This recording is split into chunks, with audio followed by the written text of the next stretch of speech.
వరద ప్రభావిత ప్రాంతాల్లో ముమ్మరంగా సహాయక చర్యలు జరుగుతున్నాయి. ఎక్కడ ఎవరికి అవసరం వచ్చినా అండగా ఉంటామని భరోసా ఇచ్చిన ఏపీ సీఎం చంద్రబాబు.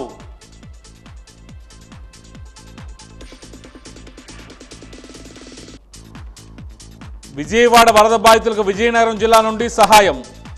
2 ట్రక్కుల్లో జిల్లా కేంద్రం నుండి 2 లక్షల వాటర్ ప్యాకెట్ల పంపిణీ జిల్లా యంత్రాంగం.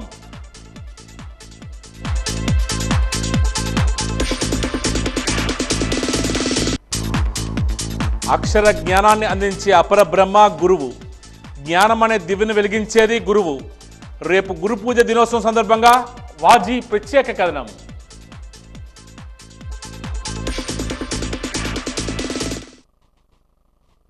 ఇక వివరాలకు వెళ్తే వరద ప్రభావిత ప్రాంతాల్లో సహాయక చర్యలు ముమ్మరంగా సాగుతున్నాయని సీఎం చంద్రబాబు తెలియజేశారు. విజయవాడలో ఆయన మీడియాతో మాట్లాడుతూ ఎక్కడ ఎలాంటి అవసరం వచ్చినా తమ అండగా ఉంటామని భరోసా ఇచ్చారు. బురద తొలగింపు పనులు ప్రారంభమయ్యాయని పేర్కొన్నారు. 62 మెడికల్ క్యాంపులు ఏర్పాటు చేశామని 2100 మంది పారిశుద్ధ్య సిబ్బందిని ఏర్పాటు చేశామని తెలియజేశారు. 100కు పైగా ఫైర్ ఇంజిన్లు సహాయక చర్యల్లో పాల్గొన్నాయని, ప్రొక్లైన్లు టిప్పర్ల ద్వారా వేస్టేజ్ తరలిస్తున్నామని పేర్కొన్నారు. సహాయక చర్యల్లో 32 మంది ఐఏఎస్లు పనిచేస్తున్నారని ఆయన చెప్పారు. 179 సచివాలయాలకు 179 సీనియర్ అధికారులకు ఇన్ఛార్జీలుగా పెట్టామని చెప్పారు. ఎవరైనా చనిపోతే మృతదేహాలను బంధువులకు అప్పగిస్తున్నామని తెలియజేశారు. మృతుల కుటుంబాలకు 5 లక్షల రూపాయల పరిహారం అందించాలని ఆదేశించినట్లు చంద్రబాబు స్పష్టం చేశారు. ఎంక్రోచ్మెంట్స్ 2019 నుంచి విపరీతంగా జరిగాయి. కాలమే లేకుండా చేసే పరిస్థితికి వచ్చారు. దానికి తగినట్టు 70,000 క్యూసెక్స్ ఆఫ్ వాటర్ వచ్చింది. ఈ రెండు కలిసే కొద్దికి ఒక పక్క కృష్ణా రివర్లో వచ్చే నీళ్లు, ఇంకొక పక్క బుడమేరు నుంచి వచ్చే నీళ్లు రెండు కూడా కలిపి మొత్తం విజయవాడ బీభత్సంగా తయారైంది. ఎప్పుడూ లేనటువంటి వరద వచ్చే పరిస్థితి వచ్చింది, ముంపుకు గురైంది. దీనికి కారణం మనం చూస్తే వైఎస్ఆర్ కాంగ్రెస్ పార్టీ మాట్లాడే మాటలు మీరు చూస్తున్నారు. పేపర్లు అదే పనిగా రాసుకుంటున్నారు. నేను ఒకటే అడుగుతున్నా, 2019 నుంచి 24 వరకు మీరు అధికారం ఉన్నారా లేదా? ఉంటే బ్రీచెస్ పడితే ఏం చేశారు? ఎక్కడ నిద్రపోయారు? ఇంకా నేను బ్లంట్గా ఇవ్వాలంటే ఎక్కడ గాడులు వస్తున్నారు?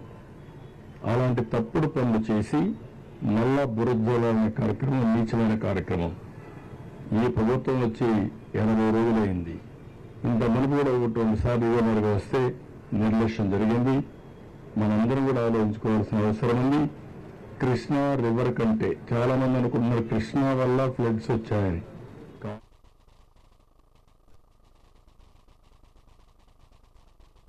విపత్తు సమయంలోనే సహాయక చర్యలు ముమ్మరంగా సాగుతున్నాయని డిప్యూటీ సీఎం పవన్ కళ్యాణ్ తెలియజేశారు.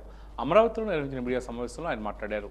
బుడమేరులోని 90% ఆక్రమణలే విజయవాడకు శాపంగా మారాయని పవన్ కళ్యాణ్ తెలియజేశారు. ఇలాంటి పరిస్థితుల్లో సీఎం చంద్రబాబు సమర్థవంతంగా పనిచేస్తున్నారని కొనియాడారు. ఈ వయసులోనూ జేసీబీలు, ట్రాక్టర్లు ఎక్కి వరద ప్రభావిత ప్రాంతాల్లో పర్యటిస్తున్నారని తెలియజేశారు. ఆయన్ను అభినందించవలసింది పోయి విమర్శలు చేయడం సరికాదని వైకాపా నేతలను ఉద్దేశించి హేతువు పలికారు. వైకాపా నేతల ముందు సహాయ కార్యక్రమాల్లో పాల్గొనాలని, ఆ తర్వాత ఆరోపణ చేయాలని తెలియజేశారు. 179 టీమ్స్ పిఆర్ నుంచి విజయవాడ అర్బన్కి ఇవ్వడం జరిగింది.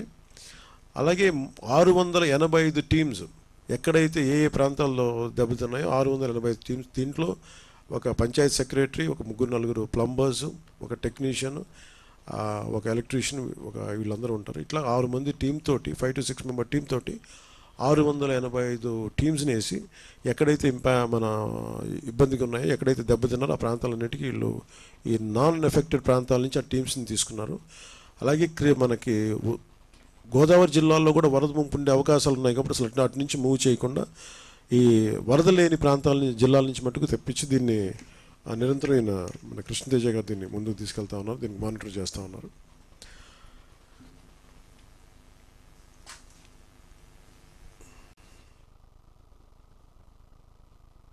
కృష్ణా జిల్లా నందివాడ మండలంలో బుడమేరు ఉగ్రరూపం దాలుస్తుంది. రికార్డు స్థాయిలో నీటి ప్రవాహం బుడమేరుకు వచ్చి చేరుకుంటుంది.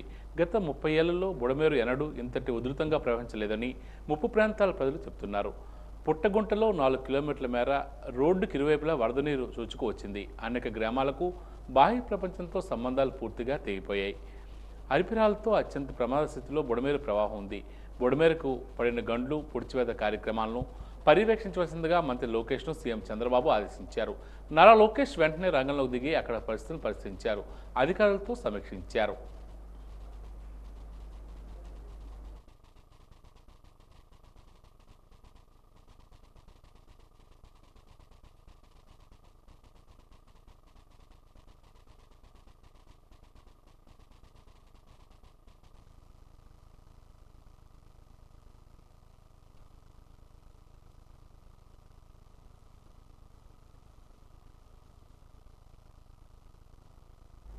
వరద బాధితుల సహాయార్థం విజయనగరం జిల్లా నుండి 2 లక్షల వాటర్ ప్యాకెట్లతో కూడిన 2 ట్రక్కులు జిల్లా కేంద్రం నుండి బయలుదేరాయి. జిల్లా కలెక్టర్ డాక్టర్ బిఆర్ అంబేద్కర్ ఆదేశాల మేరకు జిల్లా తరపున గ్రామీణ నీటి సరఫరా విభాగం ఈ 2 ట్రక్కులతో వాటర్ ప్యాకెట్లను విజయవాడకు పంపించి ఏర్పాటు చేసింది. కలెక్టర్ కార్యాలయం వద్ద 2 ట్రక్కులతో సిద్ధంగా ఉన్న లారీలను పార్లమెంట్ సభ్యులు కలిసి అప్పనాయుడు, జిల్లా collector doctor BR Ambedkar, SP Vakul జిందాల్తో కలిసి ప్రారంభించారు. ఈ సందర్భంగా ఎంపీ మాట్లాడుతూ విజయవాడలో ఎన్నడూ లేని విధంగా వరదలు సంభవించాయని, అక్కడ వరద బాధితులను ఆదుకునేందుకు ప్రతి ఒక్కరూ మానవతా దృక్పథంతో సహాయం అందించాలని కోరారు. జిల్లా మహిళా సమైక్య సభ్యులు వరద బాధితులకు 10 లక్షల రూపాయలు సహాయంగా ప్రకటించారని, జిల్లాలోని అన్ని వర్గాల వారు తమ వంతుగా సహాయం అందించాలని ఎంపీ కోరుతున్నారు. వాటర్ ప్యాకెట్లని మనం విజయవాడ వరద బాధితులకు సహాయం చేస్తున్నాం. ఇది మంచి ప్రక్రియ. జల అడ్మినిస్ట్రేషన్ చొరవ తీసుకొని పార్వతీపురం జిల్లాలో రక్తహీనతను నియంత్రించేందుకు అన్ని వర్గాలు ముందుకు రావాలని మన్యం జిల్లా కలెక్టర్ శ్యాంప్రసాద్ పిలుపునిచ్చారు. రక్తహీనత పరిస్థితిని ఎదుర్కొనేందుకు అన్ని విధాలా కృషి చేస్తున్నామని చెప్పారు. వీరఘట్టం మండలంలో శ్యాంప్రసాద్ పర్యటించి హైస్కూల్ ఆవరణలో ఏర్పాటు చేసిన మనబడి మన తోట కార్యక్రమం, సంపూర్ణ పోషణ అభియాన్ కార్యక్రమంలో పాల్గొన్నారు. పాఠశాల విద్యార్థులతో కలిసి విత్తనాలు నాటే కార్యక్రమంలో పాల్గొని వ్యవసాయం నేర్చుకునేలా పిల్లలను ప్రోత్సహించారు. జిల్లా గ్రామ పంచాయతీల శాఖ, వైద్య ఆరోగ్య శాఖ, మహిళా శిశు సంక్షేమ శాఖ ఆధ్వర్యంలో సెప్టెంబర్ 1 నుంచి 7వ తేదీ వరకు సంపూర్ణ పోషణ అభియాన్ కార్యక్రమాన్ని ఆశావాహ జిల్లా కార్యక్రమంలో భాగంగా నిర్వహిస్తున్నారు. ఈ కార్యక్రమానికి జిల్లా కలెక్టర్ హాజరై అన్ని స్టాల్స్ను పరిశీలించారు. వర్మీ కంపోస్ట్ యూనిట్ను కూడా పరిశీలించారు. సిబ్బంది కృషిని అభినందించి మోడల్ యూనిట్గా తీర్చాలని కలెక్టర్ సూచించారు. జిల్లాలో 138 యూనిట్లు ఉన్నాయని, అక్టోబర్ 2వ తేదీ నాటికి వారి అన్నింటినీ కార్యాచరణకు తీసుకురావడానికి ప్రయత్నిస్తున్నామని పేర్కొన్నారు.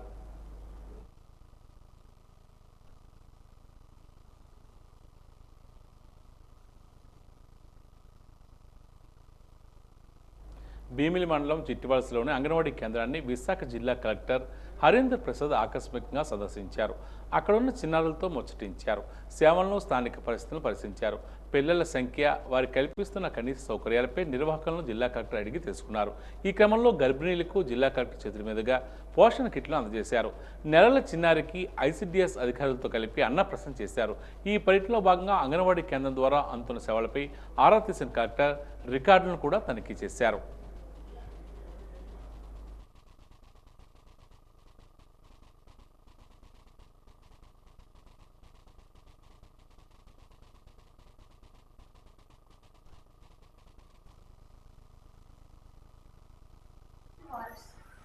Good, very good. When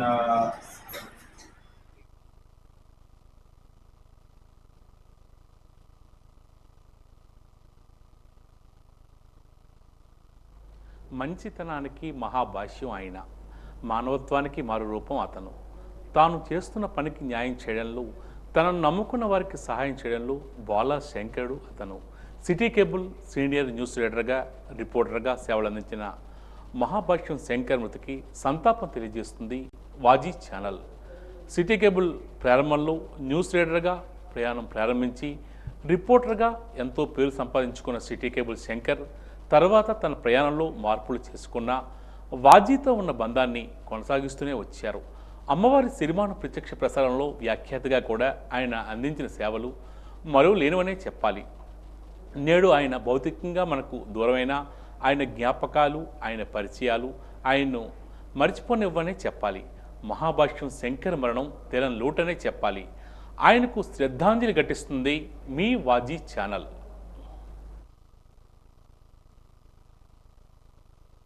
అదృష్టమైతే విజయనగరంలో పెరగడం అదృష్టం, విజయనగరంలో జీవించడం అదృష్టం. ఎందుకంటే పునరపి జననం పునరపి మరణం అన్నారు.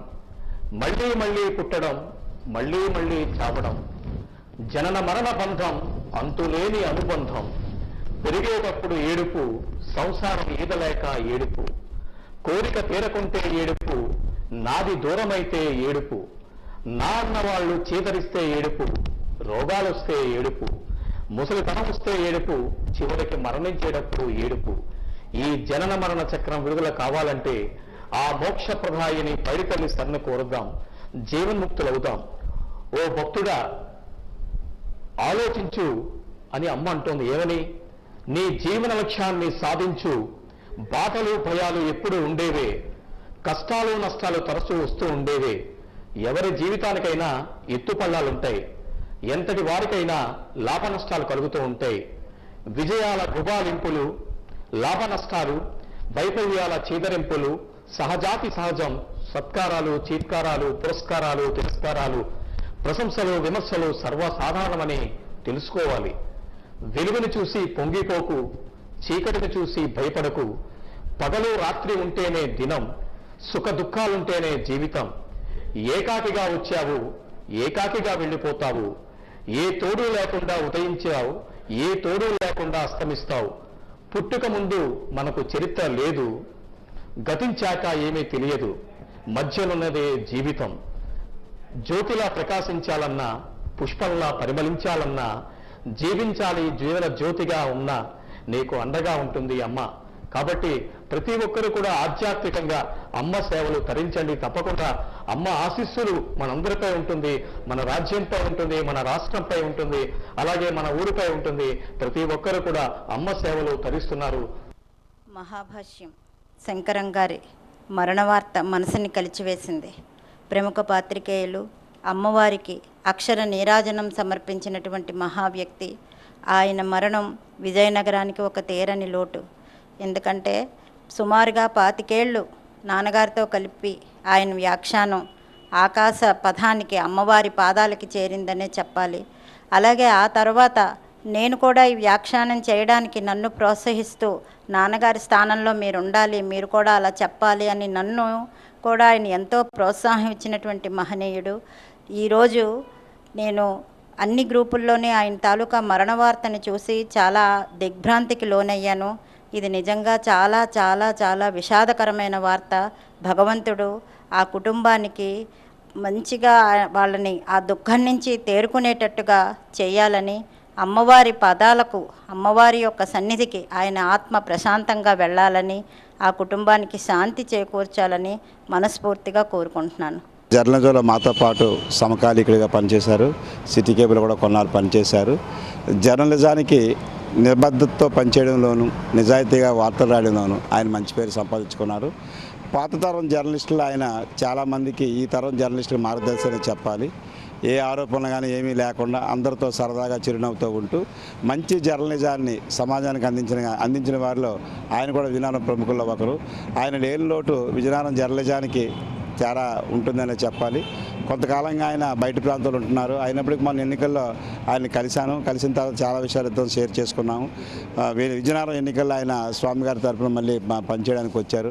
కలిసినప్పుడు చాలా విషయాలు మాట్లాడుకున్నాం. కానీ ఇంతలోనే ఇంతటి ఇలాగా ఆయన మనల్ని విడిచి వెళ్ళిపోతారని అసలు ఊహించలేదు. అసలు ఆయన ఎక్కడున్నా ఆయన ఆత్మకు శాంతి చేకూర్చాలని వారి కుటుంబానికి నా తరపున, విజయనగరం జర్నలిస్టుల తరపున ప్రగాఢ సంతాపాన్ని తెలియజేస్తున్నాను.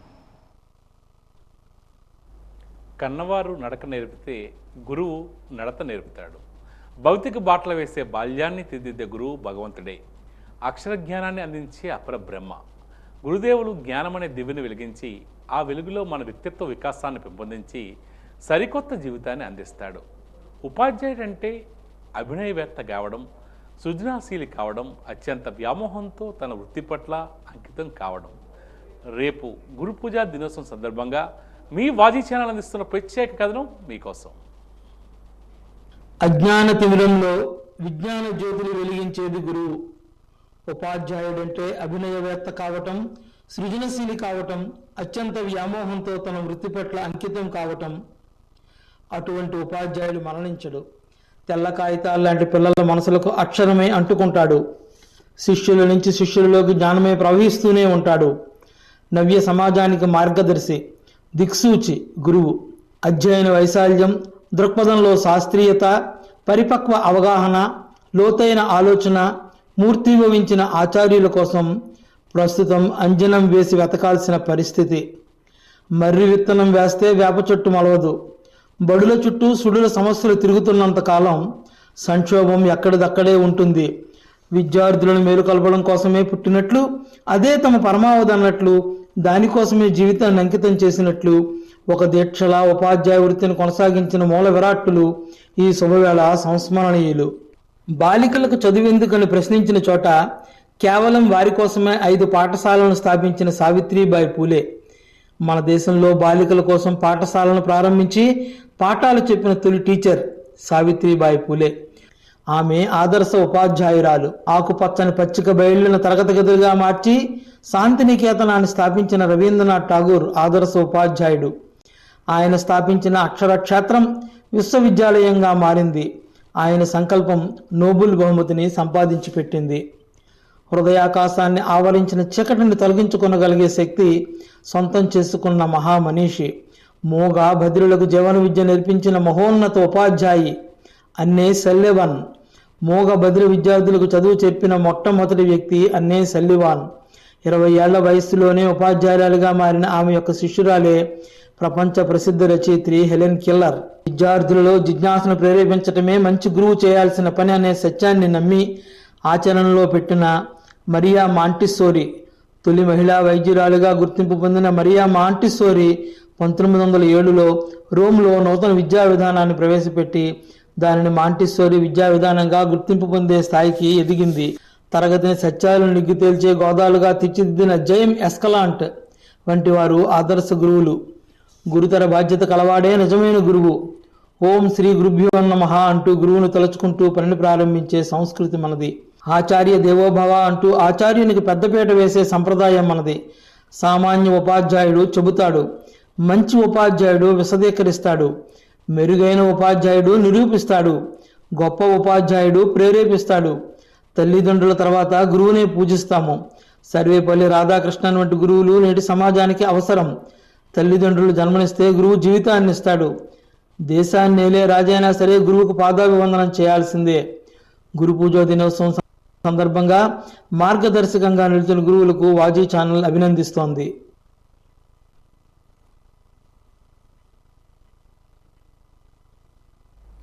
యువత ఎంతటి గొప్ప స్థాయిలో ఉన్నా వారి జీవితానికి తొలి మార్గదర్శకులు ఉపాధ్యాయులు మాత్రమే. ఉపాధ్యాయ ఎమ్మెల్సీ పాకలపాటి రఘువరం అన్నారు.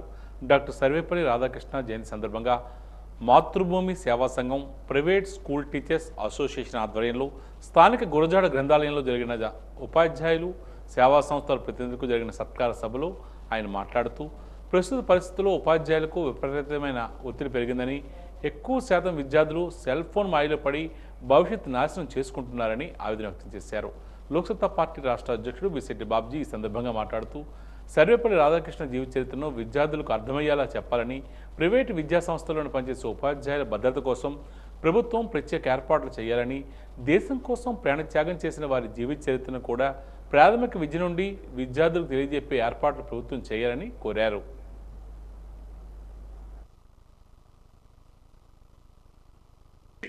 మా బాధ ఏంటంటే ఉత్తరాంధ్రలో అశోక్ గజపతిరాజు గారు రాష్ట్ర రాజకీయాల్లో ఒక నిజాయితీపరుడు, మండల బుద్ధప్రసాద్ ఓ నిజాయితీపరుడు, జయప్రకాష్ నారాయణ ఒక నిజాయితీపరులు. మరి తర్వాత చెప్తే ఎవరున్నారు? ఉత్తరాంధ్రకు చెప్పగలిగితే ఒక కొంతాల రామకృష్ణ ఒక ఆయన్ని మనం నిజాయితీగా చెప్పుకోగలుగుతాం. ఈ పరిస్థితుల్లో ఆయన ఎలక్షన్కి నేను పని చేయడం కోసం వెళ్ళాను. వెళ్ళిన తర్వాత నేను ఎక్కడైతే 1 నుంచి 5 వరకు చదువుకున్నానో ఆ తుమ్మపాలలో ఆ గ్రామాలన్నీ తిరుగుతుంటే నాకు రెట్టించిన ఉత్సాహం వచ్చేది. ఎందుకంటే మా మాస్టర్లు కలిశారు. నాకు చిన్నప్పుడు చదువు చెప్పిన మాస్టర్లు, నేను చిన్నప్పుడు చదువుకున్నట్టు ఆ ఉపాధ్యాయుడే లేకపోతే నేను ఈ స్థాయికి రావు. అందుకని ప్రతినిత్యం నేను అనుకుంటూ ఉంటాను, చాలా మంది అపర కోటీశ్వరులు అవ్వచ్చు, పెద్ద పారిశ్రామికవేత్తలు అవ్వచ్చు, ఎవరైనా కావచ్చు, కానీ ఉపాధ్యాయుడు ఎదురుపడిన తర్వాత ఆ ఉపాధ్యాయుడు కనిపించినప్పుడు మనకు వచ్చే ఒక రేస్ ఇంకెవరి ముందు రాదు. గురువే దైవం, గురువే తల్లి, గురువే తండ్రి, మొత్తం గురువే. గురువుని మించినటువంటి ప్రపంచంలో ఏ వ్యక్తి లేరు, ఏ శక్తి లేదు. ఎందుకంటే జ్ఞానజ్యోతిని వెలిగించి భవిష్యత్తు మార్గాన్ని ఏర్పాటు చేసి తల్లి జన్మనిస్తే గురువు మార్గాన్ని బోధిస్తాడు. ప్రపంచంలో ఎలా బ్రతకాలో జీవన మార్గం ఏదో చూపించేటటువంటి వ్యక్తి ఎవరైనా ఉన్నారంటే ఒక గురువే. అటువంటి గురువుని మించినటువంటి శక్తి వ్యక్తి ప్రపంచంలో ఎక్కడా ఉండరు. అటువంటి మార్గాన్ని ఎంచుకొని ఈరోజు ప్రైవేటు ఉపాధ్యాయుని సన్మానించుకోవడం చాలా అవసరం ఉంది. ఎందుకంటే ఒక విషయం మనం ఇక్కడ ప్రస్తావించుకోవాలి. ఒక 20 సంవత్సరాల క్రితం ఒక ఉపాధ్యాయుడు రిటైర్ అయ్యాడు అంటే భయపడేవారు, ఎలాగ భవిష్యత్తు ఉంటుందని.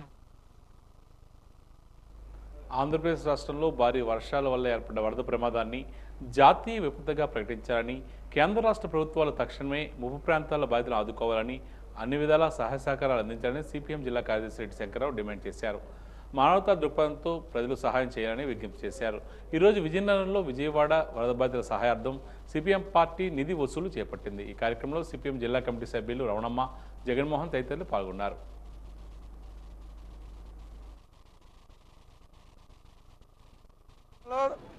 తెలంగాణలో వరద బాధితులకి సహాయార్థం సిపిఎం పార్టీ రాష్ట్ర వ్యాప్తంగా దేశవ్యాప్తంగా ఆదుకునేదానికి ఈరోజు ప్రజల దగ్గరికి వెళ్ళి విరాళాలు సేకరించాలని పిలిపించింది. అందులో భాగంగానే విజయనగరం జిల్లా కమిటీ విజయనగరం పట్టణంలోను జిల్లాలోను ఈరోజు ప్రజలందరి దగ్గరికి వెళ్ళి మానవతా దృక్పథంతో వాళ్ళు ఆదుకుందాం, విరాళాలు ఇవ్వండి అని చెప్పేసి అభ్యర్థిస్తూ ఉన్నాం. ఈరోజు విజయనగరం జిల్లాలో పేదలు ప్రజలు కష్టజీవులు అందరూ ఆదుకోవాలని చెప్పేసి విజ్ఞప్తి చేస్తూ ఉన్నాం. ఒకవైపున విజయవాడ పెద్ద ఎత్తున 21 ఏళ్ల తర్వాత వరద ముంపుకు గురై ఈరోజు లక్షలాది కుటుంబాలు నిరాశ్రయులయ్యారు. వందలాది వేలాది మంది ఈరోజు రోడ్డున పడ్డారు. 10 మంది చనిపోయారు. వాళ్ళు ఈరోజు ఆదుకునే దిక్కు లేదు. ఒకవైపు ప్రభుత్వం, రెండో వైపు ప్రతిపక్షం, మూడో వైపు స్వచ్ఛంద సంఘాలు, అలాగే రాజకీయ పార్టీలు అందరూ ఈ ముంపుని దృష్టిలో పెట్టుకొని ప్రజల వద్దకు వెళ్ళి తమ తమ స్థాయిలో అభ్యర్థిస్తూ ఆదుకుంటున్నారు. సిపిఎం పార్టీ గత 4 రోజులుగా పెద్ద ఎత్తున సహాయ సహకారాలతో పాటు వాళ్ళకి తిండి, పాలు, నీరు, అలాగే ఆహారాన్ని అందిస్తూ వాళ్ళ ఇళ్లల్లో ఉన్న వాళ్ళని కాపాడడానికి కూడా కృషి చేస్తూ ఉంది. అంతేకాకుండా ఈరోజు రాష్ట్ర వ్యాప్తంగా చేస్తున్న విరాళాలని రాష్ట్ర కమిటీకి పంపించి వాళ్ళని మరింతగా ఆదుకునేది. అన్ని దానముల కన్నా అన్నదానం మహామిన్న అని, అటువంటి అన్నదానాన్ని నిరంతరాయంగా నిర్వహిస్తున్న శ్రీ గౌరీ సేవా సంఘం సభ్యులు అభినందనీయులని నగరపాలక సంస్థ ప్రజా ఆరోగ్యాధికారి డాక్టర్ కొండపల్లి సామూర్తి అన్నారు. ఈరోజు ఎన్సిఎస్ జంక్షన్ వద్ద శ్రీ గౌరీ సేవా సంఘం ఆధ్వర్యంలో నిర్వహించిన అన్నదాన కార్యక్రమంలో ఆయన పాల్గొన్నారు. పేదలకు ఆహారాన్ని వడ్డించారు. అలాగే పలువురికి వినాయక మట్టి ప్రతిమలను కూడా అందజేశారు. శ్రీ గౌరీ సేవా సంఘం అధ్యక్షులు కాండ్రేగుల్ శేఖర్ మాట్లాడుతూ తమ సంఘం ఆధ్వర్యంలో చేపట్టిన నిత్యాన్నదాన కార్యక్రమం నేటికి 1035వ రోజుకు చేరిందని తెలియజేశారు. శైవైక్యం పొందిన వారిని స్వర్గధామాలకు చేర్చడం కోసం అంతిమ రథాన్ని కూడా ఉచితంగా అందజేస్తున్నట్లు తెలియజేశారు.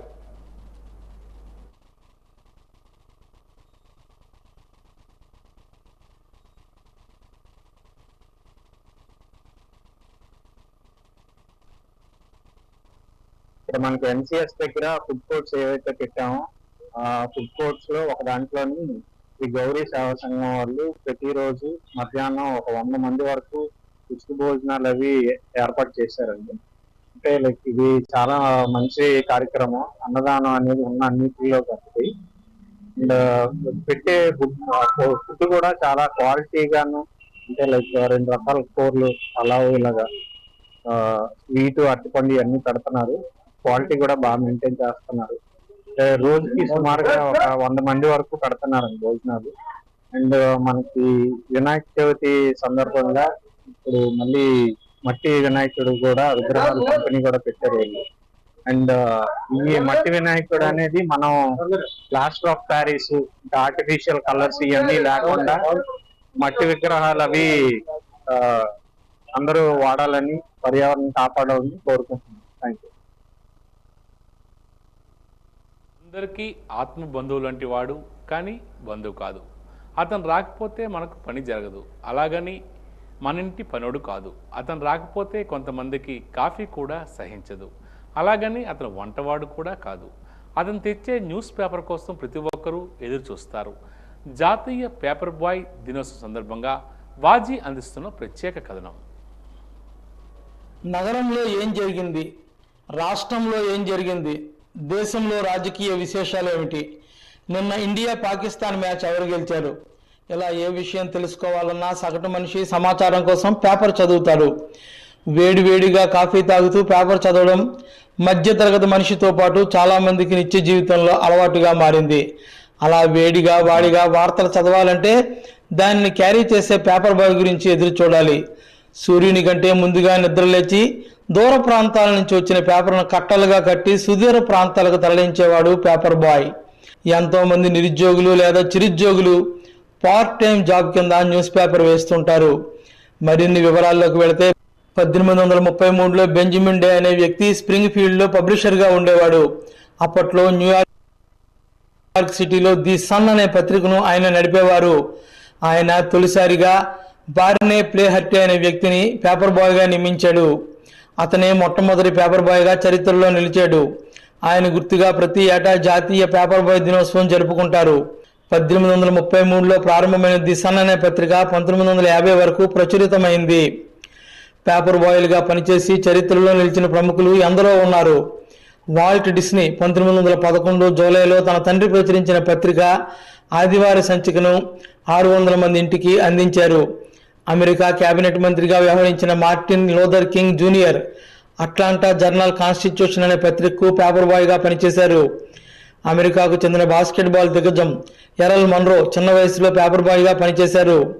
అమెరికాకు చెందిన ప్రముఖ రచయిత్రి, పారిశ్రామికవేత్త, fashion designer Kathy Ireland paper క్యారియర్గా పనిచేశారు. అమెరికాలో ప్రముఖ నేవీ అధికారిగా, ఏవియేటర్గా గుర్తింపు పొందిన అలెన్ బీన్ చిన్న వయసులో పేపర్ బాయ్గా పనిచేశారు. British American comedian Bob hope చిన్న వయసులో పేపర్ క్యారియర్గా సేవలు అందించారు. ప్రముఖ అమెరికన్ హీరో టామ్ క్రూజ్ తన ప్రస్థానాన్ని పేపర్ బాయ్గానే ప్రారంభించారు.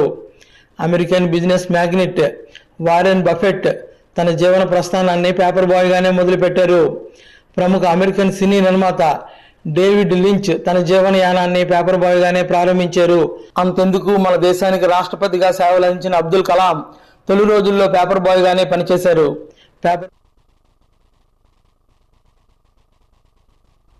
వాజీ వార్తల్లో కాసేపు విరామం.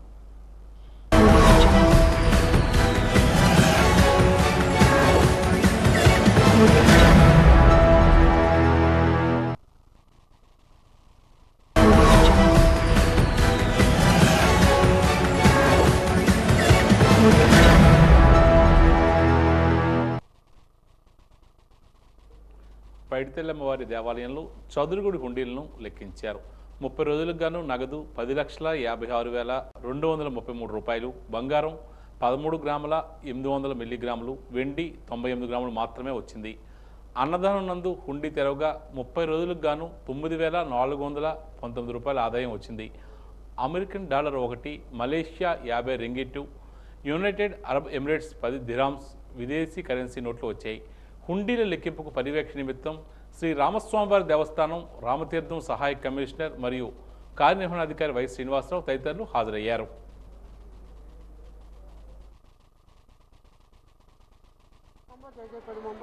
ఈరోజు మన విజయనగరం పట్టణంలో వెంచేస్తున్న శ్రీ పైడితెల్లమ్మవారి దేవస్థానం సంబంధించి చదురుగుడిలో ఉన్న హుండీ లెక్కింపును ఉదయం 8 గంటల నుంచి మొదలుపెట్టడం జరిగింది.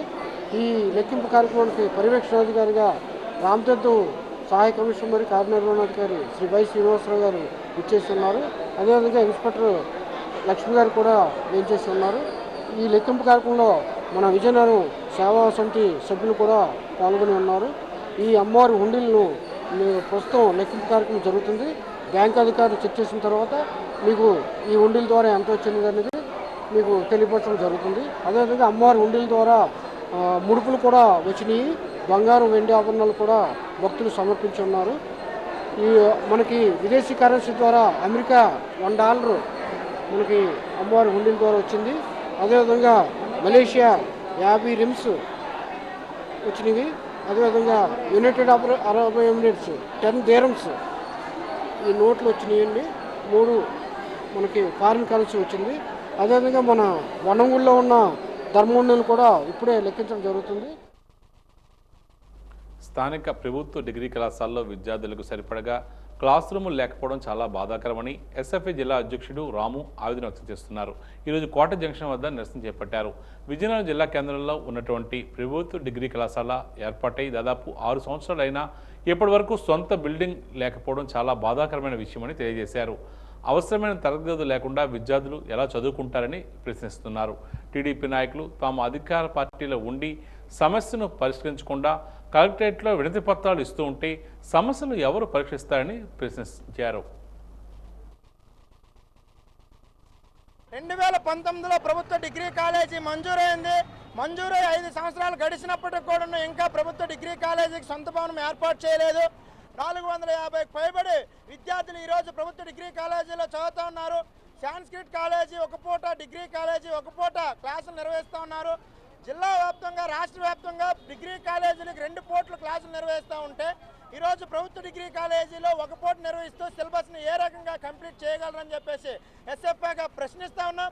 మరోవైపు న్యాయం చేయాల్సినటువంటి టీడీపీ ప్రభుత్వ నాయకులు గ్రీవెన్స్లోకి వెళ్ళి ప్రభుత్వ డిగ్రీ కాలేజీకి భవనాలు నిర్మించాలని చెప్పేసి వినతి పత్రాలు ఇవ్వడం అనేది నిజంగా సిగ్గుచేటు. న్యాయం చేయాల్సిన వాళ్ళ న్యాయం కోసం పోరాటం ఏంటని చెప్పేసి ఎస్ఎఫ్ఐగా ప్రశ్నిస్తూ ఉన్నాం.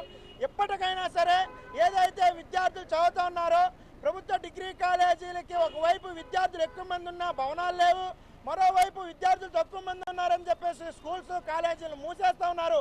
ఇదేం వైఖరి అని చెప్పేసి ఎస్ఎఫ్ఐ డిమాండ్ చేస్తూ ఉంది. ఎప్పటికైనా సరే ప్రభుత్వ డిగ్రీ కాలేజీకి సొంత భవనాలు ఏర్పాటు చేయాలి, మౌలిక సదుపాయాలు కల్పించాలి. అంతవరకు కూడా ఏదైతే విద్యాదాత అని చెప్పుకున్నటువంటి పివిజి రాజు గారు కోటలో అనేక విద్యా సంస్థలు నెలకొల్పారు. ఆ విద్యా సంస్థలు అన్నీ ఈరోజు మూతపడ్డాయి, బిల్డింగ్లు ఖాళీగా ఉన్నాయి. ప్రభుత్వ డిగ్రీ కాలేజీ ప్రారంభం అయ్యేంత వరకు కూడా కోట లోపల ఉన్నటువంటి బిల్డింగుల్లో విద్యార్థులకి క్లాసులు నిర్వహించాలి. 2 పూట్ల క్లాసులు నిర్వహిస్తేనే మీరు ఏదైతే విద్యాదాత అని చెప్పుకుంటున్నారో. ఈ నెల 5, 6 తేదీల్లో వర్షాలు కురిసే అవకాశం ఉన్నందున తీర ప్రాంతంలోని మత్స్యకారులు సముద్రంలోనికి వేటకు వెళ్లవద్దని మత్స్యశాఖ డిప్యూటీ డైరెక్టర్ నిర్మలా కుమారి సూచించారు. కలెక్టరేట్లోని తన కార్యాలయంలో ఆమె వాజీ న్యూస్తో మాట్లాడారు. తీర ప్రాంతంలోని మత్స్యకారులను ఇప్పటికే అప్రమత్తం చేశామన్నారు. మెరైన్, పోలీస్, రెవెన్యూ అధికారులతో సమన్వయపరుచుకుని తీర ప్రాంతంలోని గ్రామాల్లో మత్స్యకారులను వేటకు వెళ్లవద్దని అవగాహన కార్యక్రమాలు ఏర్పాటు చేశామన్నారు. పడవలు, వలలు అన్నీ సురక్షిత ప్రాంతాలకు తరలించామని తెలియజేశారు.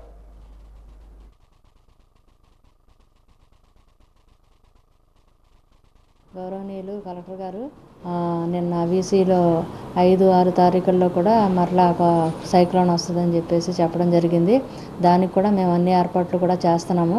ఫిషర్మెన్ ఎట్టి పరిస్థితుల్లోనూ కూడా ఫిషింగ్ చేయడానికి సీలోకి వెళ్లకుండా అక్కడ మా సాగర్ మిత్రాలని, అలాగే విలేజ్ ఫిషరీస్ అసిస్టెంట్స్ని, అలాగే మా ఎఫ్డిఓ గారు అందరూ కూడా అక్కడే ఉండి అక్కడ ఉన్న ఫిషర్మెన్కి అవేర్నెస్ కల్పించి ఎటువంటి ఫిషింగ్కి వెళ్లకుండా వాళ్ళని అక్కడే ఉంచుతున్నారు. మా స్టాఫ్ కూడా అక్కడే ఉన్నారు. అలాగే మెరైన్ పోలీస్ వారితోనూ రెవెన్యూ వారితో కూడా కోఆర్డినేట్ చేసుకోవడం జరిగింది. తర్వాత టామ్ కూడా వేయడం పోయినసారి కూడా వేశారు. అలాగే ఇప్పుడు వాళ్ళు వాడేటటువంటి బోట్స్ కానీ, నెట్స్ కానీ, అలాగే ఇంజిన్స్ కానీ ఎటువంటి డ్యామేజెస్, లాసెస్ జరగకుండా వాటిని కూడా సేఫ్టీ ప్లేసుల్లో పైనే ఉన్నాయి అన్నీని. అందువలన మేము ఫిషర్మెన్ని ఆల్రెడీ మేము అలర్ట్ చేసి వారు ఫిషింగ్కి వెళ్లకుండా వారు వాడేటటువంటి పరికరాలను కూడా ఎటువంటి డ్యామేజెస్ జరగకుండా మేము అన్ని ఏర్పాట్లు చేసి పైన సేఫ్టీ ప్లేసుల్లోనే ఉంచామండి. 5, 6 తారీఖుల్లోనూ మరలా మేము చెప్పే వరకు కూడా మీరు ఎవరూ కూడా వేటకు వెళ్ళవద్దని చెప్పేసి మీ అందరికీ విజ్ఞప్తి చేస్తున్నాను. గురు పూజోత్సవ కార్యక్రమాన్ని రేపు జిల్లా కలెక్టరేట్లోని ఆడిటోరియంలో ఘనంగా నిర్వహిస్తామని జిల్లా విద్యాశాఖ అధికారి ప్రేమ్ కుమార్ పేర్కొన్నారు. కలెక్టరేట్లోని విద్యాశాఖ కార్యాలయంలో ఆయన వాజీ న్యూస్తో మాట్లాడారు. ఉత్తమ ఉపాధ్యాయులకు అవార్డులు ఇవ్వడం జరుగుతుందన్నారు. క్రమశిక్షణ, నిజాయితీగా ఉన్న ఉపాధ్యాయులకు సముచితమైన స్థానం కల్పిస్తామన్నారు. 10వ తరగతిలో 100% ఉత్తీర్ణ సాధించడానికి కృషి చేస్తామని స్పష్టం చేశారు. మనందరికీ తెలుసు, సెప్టెంబర్ 5 టీచర్స్ డే కింద మనం ఘనంగా జరుపుకోవడానికి సన్నాహాలు చేస్తున్నాం. గౌరవ జిల్లా కలెక్టర్ గారి ఆదేశాల మేరకు ఉత్తమ ఉపాధ్యాయుల ఎంపిక అనేది జరుగుతుంది. దానికి సంబంధించిన వరకు కలెక్టర్ గారు చాలా చొరవ చూపుకొని చక్కగా ఉన్నటువంటి మంచి బోధనా నైపుణ్యము, చక్కగా క్రమశిక్షణతో కలిగిన ఉపాధ్యాయులను ఎంపిక చేయమని మాకు డైరెక్షన్ ఇవ్వడం జరిగింది. దానికి అనుగుణంగానే చక్కగా మరి ఈ ఉపాధ్యాయ దినోత్సవం జరుపుకోవడానికి మన కలెక్టరేట్ ఆడిటోరియంలోనే మేము ప్రారంభించడం జరుగుతుంది. కాబట్టి పెద్దలందరూ కూడా దీనికి వచ్చి ఈ కార్యక్రమాన్ని జయప్రదం చేస్తారని కోరుకుంటున్నాము. అట్లాగే నిన్నను మొన్నను కూడా కలెక్టర్ గారు ముఖ్యంగా విద్యాశాఖ మీద చక్కనైనటువంటి మిడ్ డే మీల్ యొక్క ఒక మెనూను మార్చడానికి గాను ఈ హెడ్ మాస్టర్స్కి, ఎంఈఓస్కి, ఎస్ఎంసీ చైర్మన్స్కి, వాళ్ళ సభ్యులకి మరియు ఈ కుకింగ్ ఏజెన్సీతో కూడా కలిసి ఒక మీటింగ్ ఏర్పాటు చేసి ఒక చక్కనైనటువంటి మెనూ ఏ విధంగా తయారు చేయాలని అందరి అభిప్రాయాలు కూడా తీసుకున్నారండి. దానికి తగ్గట్టుగా మన జిల్లాకు ఎటువంటి మెనూ కావాలనేది కూడా తయారు చేయడం జరుగుతుంది. దానికి ముందుగా అందరికి కూడా మరి 100% ఎస్ఎస్సిలో రిజల్ట్స్ రావాలి ఈ సంవత్సరం, దానికి తగ్గట్టుగా చర్యలు తీసుకోవాలని ఒక యాక్షన్ ప్లాన్ కూడా తయారు చేసుకోమని అందరికి కూడా ఆదేశం జారీ చేశారు. అట్లాగే ప్రతి పాఠశాలలో పిల్లల క్రమశిక్షణ ఉండాలని 10 రోజులకో 15 రోజులకో వీళ్ళకి కౌన్సిలింగ్ చేయాలని కూడా ఆదేశాలు జారీ చేశారండి. దానికి అనుగుణంగానే ప్రతి పాఠశాలకు కూడా ఈ కౌన్సిలింగ్ క్లాసులు చేయడానికి ఆదేశాలు ఇస్తున్నామండి. ఈ నెల 5, 6 తేదీల్లో వర్షాలు ఎక్కువగా కురుస్తున్న నేపథ్యంలో ఉద్యాన పంటలు నష్టపోకుండా ఉండేందుకు పంట పొలాల్లోనే నీటిని బయటకు వెళ్లే విధంగా చూసుకోవాలని జిల్లా ఉద్యాన శాఖ అధికారి జమదగ్ని రైతులకు సూచించారు. కలెక్టరేట్లోని ఈరోజు ఆయన వాజ్ న్యూస్తో మాట్లాడారు. గత 3 రోజులుగా కురుస్తున్న వర్షాలకు జిల్లాలోని ఉద్యాన పంటలు ఏవి కూడా నష్టపోలేదని తెలియజేశారు. ప్రధానంగా కూరగాయలు, అరటి పంటల్లో నీరు ఉండకుండా చూసుకోవాలని తెలియజేశారు.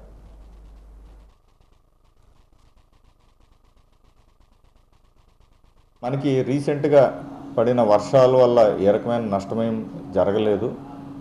ఎంతో కొంత ఉపయోగం అయితే పడింది ఎక్కడైతే వర్షాభావ పరిస్థితులు ఉన్నాయో అక్కడ. అయినా కానీ మళ్ళీ మనకి రాబోయే 3-4 రోజుల్లో తుఫాను హెచ్చరిక ఒకటి, అలాగే అధిక రెయిన్స్ వర్షాలు పడే పరిస్థితి కూడా ఉన్నట్టు నిన్ననే కలెక్టర్ గారు వీసీలో అందరికీ ఇన్ఫామ్ చేయటం జరిగింది. సో రైతులందరికీ ఒక సూచన ఏంటంటే మనకి ముఖ్యంగా వెజిటబుల్స్ అంటే కూరగాయలు పండించే రైతులు ఎవరైతే ఉన్నారో వాళ్ళందరూ ఒకటి దృష్టిలో పెట్టుకోవాలి. ఎప్పుడైనా వర్షం అధికంగా పడితే వీలైన తొందరగా నీరు అంతటిని కూడా బయటికి పంపించే ఏర్పాటు చేసుకోగలిగితే మనకి చాలా వరకు నష్టాన్ని మనము నివారించవచ్చు. అలాగే అరటి తోట ఉన్న వాళ్ళు కూడా ఈ రకంగా నీరు బయటకు పోయేటట్టు ఏర్పాటు చేసుకోవాల్సి ఉంటుంది. ఆ తర్వాత పరిస్థితి ఒకవేళ ఇంకా కంటిన్యూ అయితే అప్పుడు మనము స్ప్రేయింగ్స్ అనేది చేసుకోవాల్సి ఉంటుంది. దీనికి సంబంధించి ఎప్పటికప్పుడు రైతు సేవా కేంద్రాల ద్వారా మా హార్టికల్చర్ ఆఫీసర్స్, విహెచ్ఏలు, విఏఏలు కూడా రైతులకి ఏమేమి పిచికారీ ఎంత మోతాదులో చేసుకోవాలనేది కూడా మేము అందరికీ సూచనలు ఇస్తున్నాము. ఏ రకమైన అవసరం ఉన్నా ఇమీడియట్గా మాకు కాల్ చేసినట్టయితే మేము అందరికీ కూడా తగు సూచనలు ఇచ్చి మన జిల్లా ఉద్యాన రైతులు ఎవరు కూడా నష్టపోకుండా ఉండేటట్టు చర్యలు తీసుకుంటామని మీ అందరికీ తెలియజేస్తున్నాను. ధన్యవాదాలు.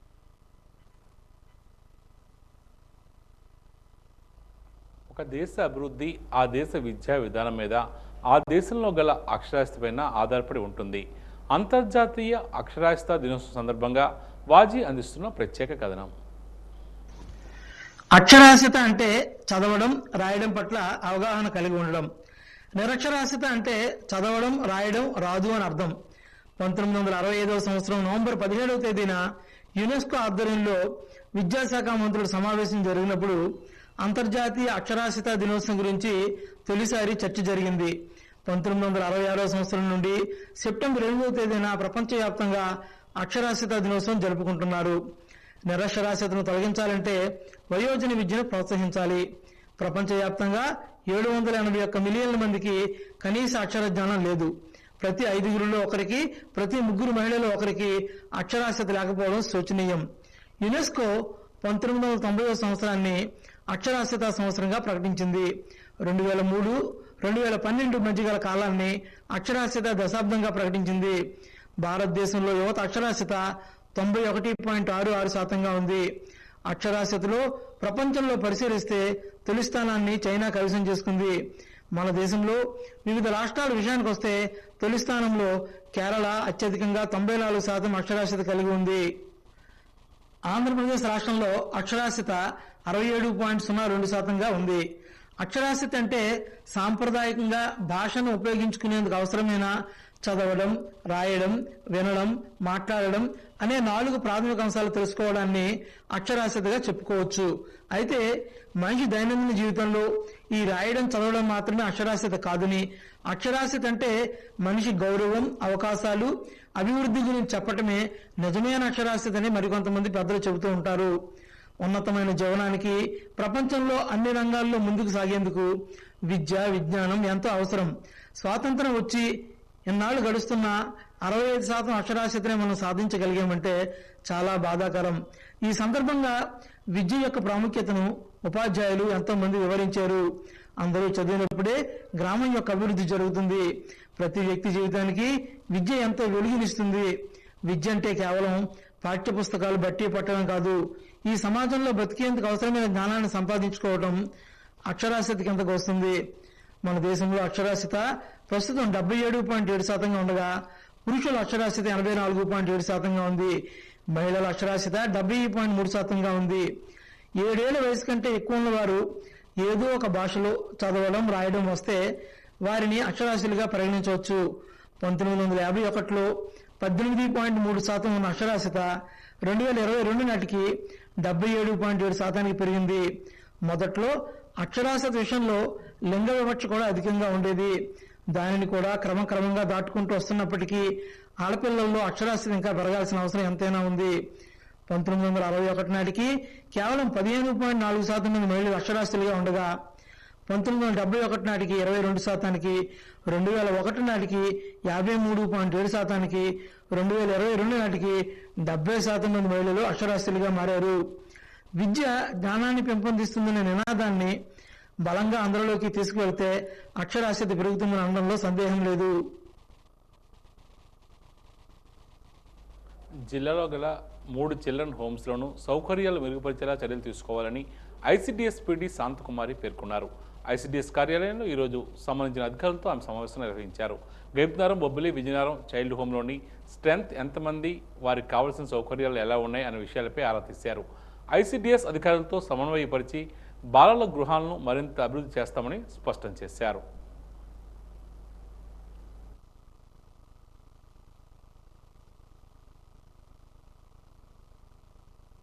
మనకి చిల్డ్రన్ హోమ్స్ ఉన్నాయి. విజయనగరం చిల్డ్రన్ హోము, అలాగే గజపతి నగరం చిల్డ్రన్ హోము, అలాగే బొబ్బిలి చిల్డ్రన్ హోమ్ ఉన్నాయి. అందులో వాళ్ళు ఎంతవరకు బడ్జెట్ ఎక్స్పెండిచర్ మీద వాళ్ళకి మీటింగ్ పెట్టడం జరిగింది. ఎంత బడ్జెట్ వచ్చింది, ఎంత ఇన్కర్ అయ్యారు, ఇంకా ఎంత బ్యాలెన్స్ ఉంది అనే దాని గురించి రివ్యూ చేస్తున్నాము. ఎందుకంటే మన డైరెక్టర్ గారు పర్టికులర్గా ఉన్నారు బడ్జెట్స్ ఎందుకు ఖర్చు పెట్టలేదని, అంచేత వాళ్ళకి రివ్యూ చేయడం జరుగుతుంది. అదేవిధంగా చిల్డ్రన్ హోమ్స్లో ఎంత స్ట్రెంత్ ఉండాలి, ఎంత స్ట్రెంత్ ఇంకా గ్యాప్ ఎంత ఉందన్నది కూడా రివ్యూ చేస్తున్నాము. అలాగే కన్సర్న్ సిడిపోస్ ఎక్కడ ఏ హోమ్స్ పరిధిలో కన్సర్న్ సిడిపోస్తో వీళ్ళు కాంటాక్ట్ అయ్యి ఆ ప్రాజెక్ట్ మీటింగ్స్ జరిగినప్పుడు, సెక్టార్ మీటింగ్స్ జరిగినప్పుడు వీళ్ళని కూడా అక్కడికి వెళ్ళి ఆ అంగన్వాడీ వర్కర్స్తో మాట్లాడి పిల్లలు ఇంకా ఎక్కడెక్కడైతే ఉన్నారో సెమీ ఆర్ఫన్స్ కానీ ఆర్ఫన్స్ కానీ ఆ ఏజ్ గ్రూప్ ప్రకారం వీళ్ళని జాయిన్ చేసుకోవాల్సిందా మేము వాళ్ళకి సూచనలు ఇవ్వడం జరిగింది. అదేవిధంగా మరి అక్కడ సెంటర్స్లో హైజీన్ గురించి కానీ, అలాగే న్యూట్రిషన్స్ ఫుడ్ గురించి కానీ వీటన్నిటికి కూడా ఇన్స్ట్రక్షన్స్ ఇవ్వడం జరుగుతుంది. విజయనగరం జిల్లా మెంటాడ మండలం కైలాం, చల్లపేట గ్రామాల మధ్య 16 మంది స్కూల్ పిల్లలను గైబ్నారం తీసుకొస్తున్న టాటా మ్యాజిక్ వ్యాన్ను ఎదురుగా వస్తున్న నాటుబండ్లను తప్పించే క్రమంలో బోల్తా పడింది. ఈ ప్రమాదంలో ఒక విద్యార్థికి స్వల్ప గాయాలయ్యాయి. డ్రైవర్ ఫోన్ మాట్లాడుతూ వాహనం నడపడం వల్లే ప్రమాదం జరిగిందని విద్యార్థి తల్లిదండ్రులు ఆరోపిస్తున్నారు. ఈ ప్రాంతంలో స్కూల్ పిల్లలను తరలిస్తున్న ప్రైవేటు వాహనాలు పరిమితికి మించి పిల్లలను తరలిస్తున్నా అధికారులు పట్టించుకోవడం లేదని పలువురు ఆరోపిస్తున్నారు.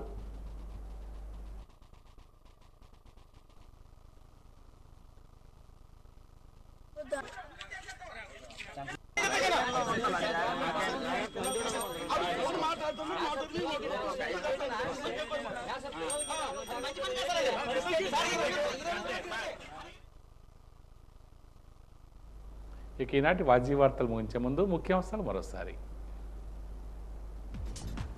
వరద ప్రభావిత ప్రాంతాల్లో ముమ్మరంగా సహాయక చర్యలు జరుగుతున్నాయి. ఎక్కడ ఎవరికి అవసరం వచ్చినా అండగా ఉంటామని భరోసా ఇచ్చిన ఏపీ సీఎం చంద్రబాబు.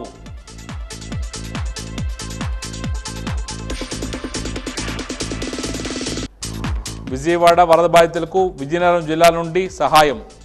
2 ట్రక్కుల్లో జిల్లా కేంద్రం నుండి 2 లక్షల వాటర్ ప్యాకెట్లు పంపిన జిల్లా యంత్రాంగం.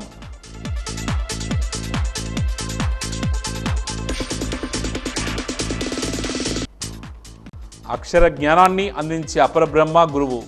జ్ఞానం అనే దివ్యను వెలిగించేది గురువు. రేపు గురు పూజా దినోత్సవం సందర్భంగా వాజీ ప్రత్యేక కథనం.